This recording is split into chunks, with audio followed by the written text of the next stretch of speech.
the world's gaze is fixed on the Taiwan Strait, a strip of ocean less than 200 kilometers wide, yet carrying the weight of history, technology, and global power. Taiwan, an island of 23 million people, has become the epicenter of a contest that could define the 21st century. China, rising and restless, seeks to fulfill what it calls the great rejuvenation of the Chinese nation. The United States, still the dominant superpower, cannot afford to lose credibility in Asia. Japan, a nation long constrained by its pacifist constitution, now faces the possibility of war at its doorstep. The question is not only whether conflict will come, but what shape it will take, and who will pay the price. Taiwan matters for reasons far beyond its shores. Its geography places it at the very heart of the first island chain, a natural barrier stretching from Japan through the Philippines. Strategists have called it the unsinkable aircraft carrier. Whoever controls Taiwan controls the Pacific. Taiwan matters for its technology. It produces more than 60% of the world's semiconductors and over 90% of advanced chips. These tiny circuits power our phones, our cars, our data centers, and even the weapons that militaries depend on.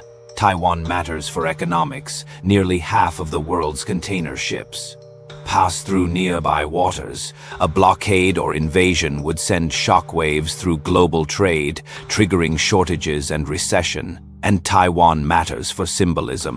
For China, unification is destiny. For Taiwan, independence is survival. For the world, Taiwan has become a test. Can a small democracy stand against the pressure of an authoritarian giant? For China, Taiwan is the unfinished business of 1949.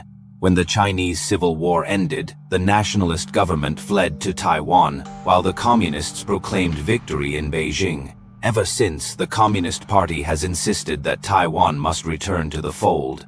Xi Jinping has elevated this claim into a mission. His China dream of national rejuvenation cannot be complete without Taiwan. He has set a symbolic deadline of 2049, the centenary of the People's Republic, but many analysts believe the window is closing much sooner. Under Xi, the People's Liberation Army has transformed. Its navy is now the largest in the world by number of ships. Its missile arsenal is designed to strike US bases in Japan and Guam. Its cyber forces prepare to blind satellites and paralyze networks. China's approach is not only military, it relies on the three warfares: psychological warfare to intimidate, public opinion warfare to shape narratives, and legal warfare to justify its actions. For Xi Jinping, Taiwan is not just a goal. It is his legacy and perhaps the ultimate test of his rule. Imagine one morning, Taiwan wakes up to find its ports sealed. Chinese warships shadow merchant vessels. Air defense zones are declared. Submarines lurk beneath the waves. Cyber attacks disable power grids and banks. At first, no bombs fall, no shots are fired. Yet within days, Taiwan begins to choke. Liquefied natural gas tankers are turned away. Food shipments never arrive. Factories halt as power cuts spread. Supermarkets grow empty. This is the blockade scenario, less dramatic than an invasion, but potentially more effective. It pressures Taiwan's government without the risks of amphibious landings. It forces the United States and Japan into a terrible choice: intervene and risk war with China, or stand aside and watch Taiwan collapse. The power of the blockade lies in its ambiguity. Is it war? Is it merely an exercise? How far will Washington and Tokyo go to break it? For decades, the United States has maintained a delicate balance. The Taiwan Relations Act obliges Washington to help Taiwan defend itself, but it does not guarantee intervention. This strategic ambiguity was meant to deter both sides, discourage Beijing from attacking and Taipei from declaring independence. But today, ambiguity may no longer be enough. China's military strength has grown, while America's commitments stretch from Europe to the Middle East. Can Washington truly fight two great powers at once?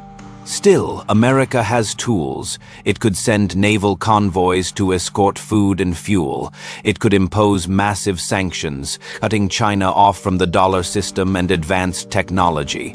It could unleash drone swarms, robotic submarines, and electronic warfare, turning the seas into a nightmare for Chinese forces, and it could use bases in the Philippines to open a supply corridor through the Luzon Strait. Yet the paradox remains: strike too hard and risk a spiral into nuclear escalation. Strike too soft and Taiwan may fall. For the United States, it is the ultimate dilemma. Japan's role is equally pivotal. For decades, its pacifist constitution has limited its military reach. But the pressure of China's rise, North Korea's missiles, and Taiwan's vulnerability are forcing a transformation. Okinawa, it's just a few hundred kilometers from Taiwan. US bases there would be the first targets in any conflict. Japanese citizens understand this reality and public opinion is shifting. Tokyo has begun doubling its defense budget. It is buying long-range Tomahawk missiles.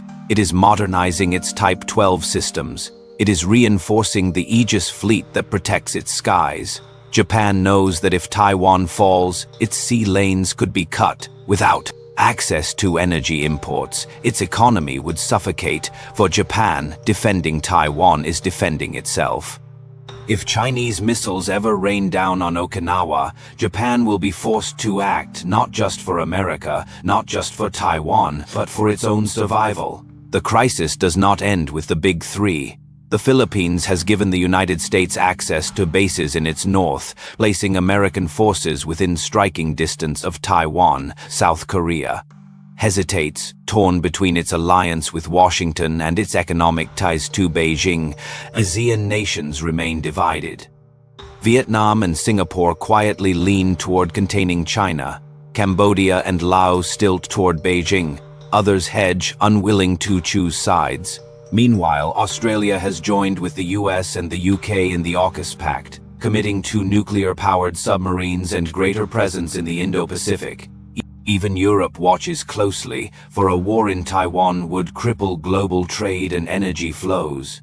This is not just a regional dispute, it is a global chessboard, with every move carrying worldwide consequences. Several futures lie ahead. In the first, China enforces a successful blockade. Taiwan's government capitulates, not through invasion but exhaustion. Beijing achieves victory without firing a shot. In the second, the United States and Japan intervene just enough to keep Taiwan alive. The blockade becomes a stalemate. The crisis drags on, neither peace nor war, but a grinding attrition. In the third, escalation spirals. US and Chinese forces exchange fire. Missiles strike Okinawa and Guam, carriers sink. Cities prepare for the unthinkable. In the fourth, diplomacy freezes the conflict. Taiwan survives, but under constant shadow. The tension becomes permanent, shaping geopolitics for decades. In every path, one truth emerges: the Taiwan question will reshape the global order. Beneath the strategies and speeches lies the human cost. For the people of Taiwan, war means blackouts, shortages, and fear of missiles overhead. For Chinese families, it means sons sent to fight in waters they may never return from. For Japanese civilians in Okinawa, it means living in the crosshairs. A war over Taiwan would not only shatter supply chains, it could trigger a global depression. Prices would soar, jobs would vanish, the world economy would bleed, and beyond the economics, there is something deeper. The erosion of trust, the rise of fear. Taiwan stands at the fault line of history. China's gamble, America's dilemma. Japan's awakening. These are not abstract games of statecraft. They are choices that will shape the century. If China succeeds, the Asia-Pacific could fall into its orbit. If the United States and Japan fail, the credibility of the Western alliance may collapse. But if war erupts, the price will be beyond calculation. So we return to the question: will this crisis end in war or in an easy peace? And when the dust settles, who will define the new world order? The answer is still unwritten. Could Taiwan become the spark that changes everything? Share your thoughts below and subscribe for more deep analysis of the world's hidden turning points.